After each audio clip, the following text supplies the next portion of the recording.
조갑제TV 시청자 여러분 안녕하십니까? 저는 조갑제닷컴의 조사별입니다. 지금 시각은 2022년 5월 3일 오후 4시 반을 가리키고 있습니다. 결국 문재인 대통령이 마지막 국무회의에서 검수완박 법안을 의결 공포했습니다. 이로써 2022년 5월 3일은 대통령이 헌법이 규정한 헌법 수호의 책무를 저버리고 이 헌법 질서를 파괴한 날로 기록될 것으로 보입니다. 자, 오늘 원래 10시였던 국무회의를 오후 2시로 옮겼죠. 오늘 오전 국회의장은 국회 본회의를 열어서 이 검수완박 법안의 마지막 형사소송법 개정안을 통과시켰습니다. 자, 이 법률안 처리에 발맞추어서 국무회의도 오후 2시로 옮기는 이런 꼼수를 부린 것인데, 이 검수완박 법안은 그 내용과 절차 모든 것이 위법 투성이입니다. 국회에서 입법 절차도 꼼수의 연속이었지만 이 법안이 정부로 넘어와서 지금 국무회의를 통해 의결되는 이 과정 자체도 위헌적이고 위법적인 이런 내용들로 가득 차 있습니다. 자, 오늘 문재인 대통령 국무회의를 주재하면서 이렇게 말했습니다. 자, 우리 정부는 촛불 정부라는 시대적 소명에 따라 권력기관 개혁을 흔들림 없이 추진했고, 공수처 설치, 검경수사권 조정, 자치경찰제 시행과 국가수사본부 설치, 국정원 개혁 등 권력기관의 제도 개혁에 큰 진전을 이뤘다라고 했습니다. 끝까지 자화자찬인데, 아니 이 검수완박 법안은 그 피해가 사회적 약자에게 고스란히 피해로 돌아가는 법안입니다. 이런 법안을 통과시켜 놓고 제도개혁의 큰 진전을 이뤘다고 마지막까지 자화자찬을 하고 있습니다. 자, 이어서 견제와 균형, 민주적 통제의 원리에 따라 권력기관이 본연의 역할에 충실하도록 하면서 국민의 기본권을 보장하기 위한 것이다 라고 했는데, 이건 74년 동안 유지되어 온 이 형사사법 시스템의 근간을 무너뜨리면서 오히려 견제와 균형을 그대로 무너뜨렸죠. 지금 고발인의 이의 신청권을 박탈함에 따라서 정말 어떤 제3자의 고발로 시작되는 여러 가지 환경 오염이라든가 권력 비리라든가 여러 가지 대형 이런 범죄 사건을 2차, 3차 조사할 수 있는 이러한 절차들을 다 없애버렸습니다. 그래서 검찰이 다시 한번 재수사를 할 수 있는, 또한 법원에 이의 신청을 해서 법원이 다시 한번 이 사건을 들여다보도록 할 수 있는 이러한 견제 장치들을 다 없애버렸습니다. 오히려 제도의 개선이 아니라 더 후퇴를 한 것이죠. 자, 그래놓고 견제와 균형을 잘 이룬 개혁이다라고 이렇게 자찬하고 있습니다. 자, 이어서 이와 같은 노력과 성과에도 불구하고 검찰 수사의 정치적 중립성과 공정성, 선택적 정의에 대한 우려가 여전히 해소되지 않았고 국민의 신뢰를 얻기에 충분하지 않다는 평가가 있었다. 국회가 수사와 기소의 분리에 한 걸음 더 나아간 이유라고 생각한다. 입법 절차에 있어서는 국회의장의 중재에 의해 여야 간 합의가 이루어졌다가 합의가 파기되면서 입법 과정에 적지 않은 진통을 겪은 아쉬움이 있다. 아니 이게 아쉬움 정도로 표명할 수 있는 일입니까?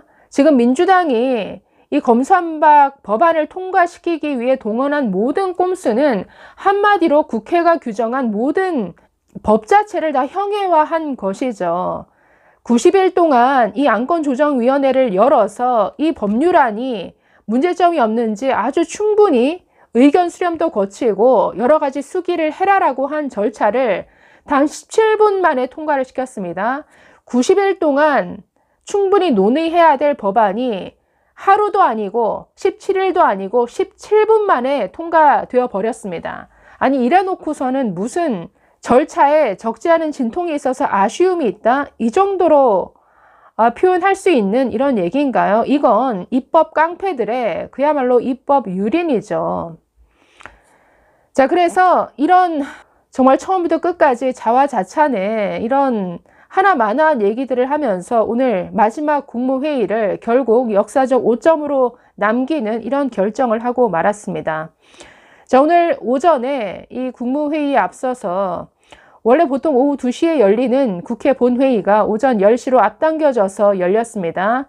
그래서 지난달 30일에 검찰청법 개정안이 통과시킨 데 이어서 형사소송법 개정안이 통과되면서 입법이 완료되었고 바로 정부로 넘어가서 지금 의결되고 공포가 됐는데, 자, 그런데 지금 이 정부로 이송된 법안을 국무회의를 열어서 통과시키는 이 과정 자체도 매우 위헌적이고 위법적인 요소가 심각한 것 같습니다. 자, 우리 헌법 제53조는 국회에서 의결된 법률안을 대통령이 15일 이내에 공포하도록 하고 있습니다. 자, 15일이라는 기간을 둔 것은 정부 부처 사이에도 여러 가지 이견이 있을 수 있기 때문에 거기에 대해서 아주 신중하게 논의하고 숙고를 하라라는 뜻이죠. 자, 그런데 오전에 통과된 법을 오후에 국무회의를 열어서 바로 의결하고 공포한다? 지금 다른 이견이 없으면 모르겠지만 지금 대검이 법무부를 통해서 이견을 냈습니다. 자, 대검찰청은 이미 며칠 전에 이 법안에 심각한 위헌적인 요소가 있고 국민적 피해가 불보듯 뻔하기 때문에 대통령은 거부권을 행사해달라, 아니면 국회에 제의요구를 해달라라고 요청한 바 있습니다. 자, 법무부에 그 의견이 전달이 됐죠. 그래서 오늘 국무회의가 열리면 당연히 법무부 장관 박범계는 그 대검찰청의 이견을 제시를 해야 됩니다. 아니, 이렇게 여러 정부 부처에서 다른 의견을 말하고 심지어 대법원까지 나서서 이 법률안에 심각한 문제점이 있다라고 지금 반대 의견을 피력하고 있는데, 이런 모든 아주 여러 가지 반대 의견을 다 묵살하고 이렇게 일사천리로 통과시킨다? 이것 자체가 굉장한, 이거는 위헌적인 거죠. 그렇기 때문에 오늘의 이 의결과 공포는 한마디로 헌법을 수호해야 할 이 대통령이 그 책무를 져버리고 헌법 파괴의 공범이 되기로 한 결정이다, 이렇게 평가할 수 있겠습니다.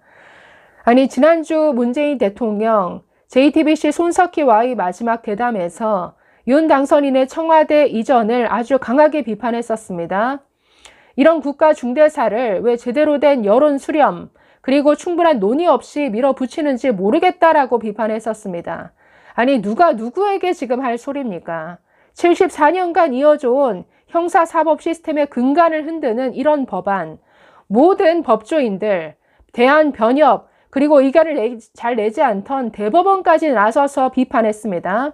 그리고 학계, 시민단체, 그리고 이 정부 도우미 역할을 해왔던 참여연대, 민병까지 이 법안이 가지고 있는 심각한 위헌적 요소들, 그리고 고스란히 국민의 그리고 사회적 약자의 피해로 돌아간다라는 점을 비판하고 보완해야 된다, 목소리를 내왔는데 대체 뭐가 급해서, 아니 대체 뭐가 무서워서, 대체 지난 5년간 무슨 짓을 했길래 이렇게 급하게 자신들을 향한 권력비리 수사를 덮기 위해서 이런 짓까지 하는지, 네, 정말 묻지 않을 수 없습니다. 이제는 네, 국민적 저항이 필요한 시기죠.